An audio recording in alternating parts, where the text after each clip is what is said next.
sida aan horeyba u sheegay dhagxaha ku go'an wadooyinka magaalada Muqdisho ee suuro gelin waayay isu socodkii bulshada Soomaaliyeed iyo adeegyadii ganacsiga iyo nolosha dhagxaha xanibay waa la qaadi doonaa waqti dhow hadii aan leeyahay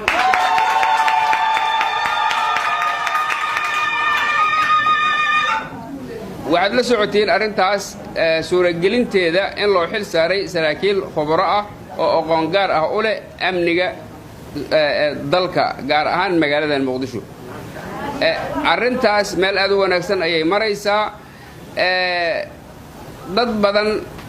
oo kan mid ah bulshadeenu waxay walwal ka qabaan marka dhagxahaas la qaado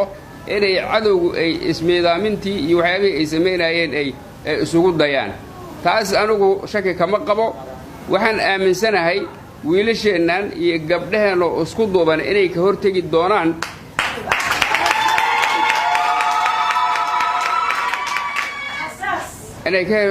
doonaan ayaan aaminsanahay oo ayaan cadowga u suura gelin marnaba inay qaraxi baabuurkii iyo dhagarqabiga fulinaya ay ishelaan oo inta ayaan isu imaan gacanta lagu soo dhigi doono taas waa midaan aaminsanahay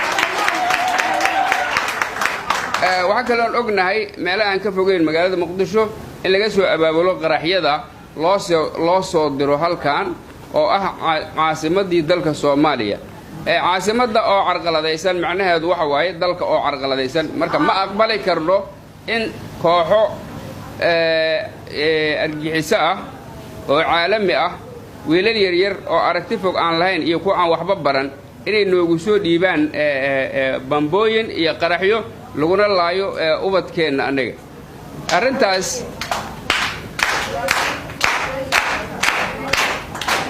waxaan uga jawaabaynaa inaan abbaarno meelaha ayaga ay joogaan oo saldhigyada u ah annagoon rag iyo dumarba u kala harin gabdhihiina roolkiinu waa inuu muuqdo oo wiilasha ayagaan horkacaynaa oo yacni aan ugu tegaynaa goobaha ay joogaan cadowgii gabdhuhu inay ka harin cabitaankooda iyo hiliyaho iyo mataqaan eelidonisaa si loo abbaaro goobaha cadowga uu saldhigyada ka dhigtay waa inaan soo qabanno kuwa ku dhuumaalaysanaya gudaheen xaafadaha ku dhuumaalaysanaya waa inaan la wadaagno wiilasha u taagan iyo gabdhaha u taagan amniga waa in aan xogaha la wadaagno waa in qoorta laga soo qabto taas marka ay suuro gasho waxaan hubaa magaaladan inaysan dhagax u baahnayn aysan u baahnayn maxaa la yidhaahdaa ciidamo hubaysan oo qoryo wata uma baahna gabdhaha iyo wiilasha iyo ardayda ku filan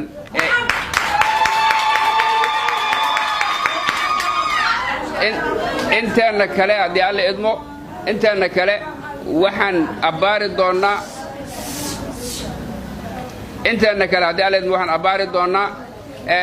gobollada nagu dhow oo aan ognahay meelaha waxyaabaha magaalada Muqdisho ka dhacaya in laga soo abaabulo